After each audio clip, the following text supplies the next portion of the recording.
क्या आप जानते हैं, भारत में एक ऐसा मंदिर है जिसके पत्थरों को जोड़ने के लिए ना कोई सीमेंट लगाया गया, ना कोई मशीन इस्तेमाल हुई। फिर भी ये मंदिर पिछले 1000 साल से बिल्कुल वैसे ही खड़ा है जैसे कल ही बना हो। और इसके सबसे ऊपर रखा पत्थर इतना भारी है कि आज भी वैज्ञानिक हैरान हैं कि इसे बिना क्रेन के इतनी ऊंचाई तक कैसे पहुंचाया गया। नमस्कार दोस्तों, स्वागत है आपका हमारे चैनल पर। आज हम चलते हैं दक्षिण भारत के तमिलनाडु राज्य में शहर तंजावुर की तरफ, जहां खड़ा है दुनिया के सबसे बड़े और सबसे रहस्यमयी मंदिरों में से एक, बृहदेश्वर मंदिर।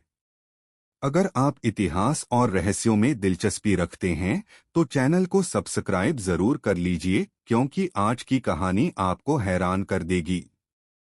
कहानी शुरू होती है एक ऐसे राजा से जिसका नाम था राजराज चोल।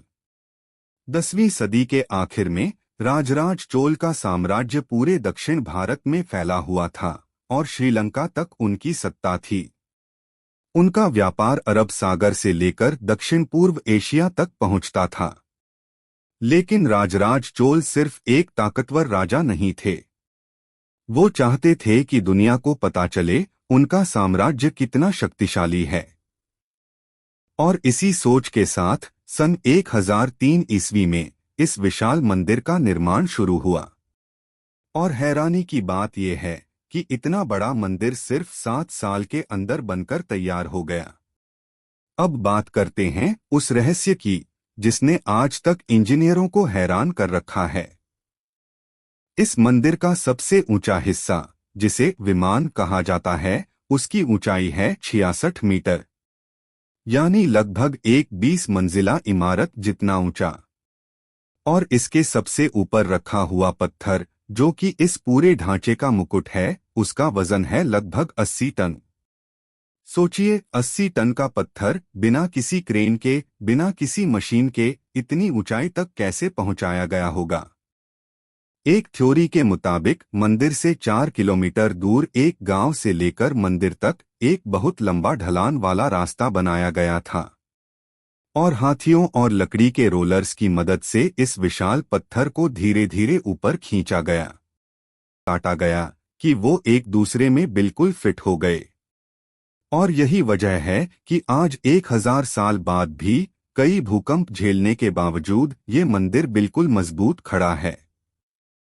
लेकिन ये मंदिर सिर्फ इंजीनियरिंग का चमत्कार नहीं है, ये भक्ति और कला का भी अनोखा उदाहरण है। इसकी दीवारों पर भगवान शिव के कई रूपों की नक्काशी की गई है, साथ ही अप्सराओं और पौराणिक कथाओं के दृश्य भी उकेरे गए हैं। मंदिर के अंदर एक विशाल शिवलिंग स्थापित है और बाहर खड़ी है नंदी बैल की एक विशाल मूर्ति, जो एक ही पत्थर से बनाई गई है और जिसका वजन लगभग 25 टन है। इस मंदिर की दीवारों पर हजारों लाइनों में शिलालेख भी खुदे हुए हैं, जिनमें उस समय की जमीन के रिकॉर्ड, मंदिर के कर्मचारियों की सैलरी और रोजाना होने वाली पूजा विधियों की जानकारी दर्ज है। यानी ये मंदिर सिर्फ पूजा स्थल नहीं, बल्कि उस दौर के इतिहास की एक जीती जागती किताब है।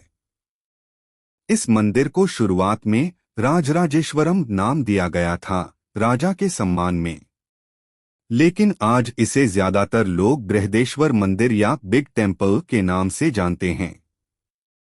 सन 1987 में यूनेस्को ने इसे विश्व धरोहर स्थल घोषित किया। और सबसे खास बात यह है कि 1000 साल पुराना होने के बावजूद आज भी यहाँ रोजाना पूजा होती है। यानी ये सिर्फ एक ऐतिहासिक इमारत नहीं, बल्कि आज भी जीवंत आस्था का केंद्र है। दोस्तों, इस मंदिर की सबसे हैरान करने वाली बात यही है कि आज से 1000 साल पहले हमारे पूर्वजों ने ऐसी इंजीनियरिंग समस्याएं सुलझाईं जिन्हें आज भी मुश्किल माना जाता है, बिना किसी आधुनिक मशीन के। ये हमें याद दिलाता है कि भारत की प्राचीन सभ्यता कितनी उन्नत थी। अगर आपको ये वीडियो पसंद आया हो तो कमेंट में बताइए कि अगली बार हमें किस रहस्यमयी मंदिर या स्मारक की कहानी लेकर आनी चाहिए। और अगर आप चैनल पर नए हैं तो सब्सक्राइब करना बिल्कुल मत भूलिएगा। धन्यवाद, मिलते हैं अगली वीडियो में।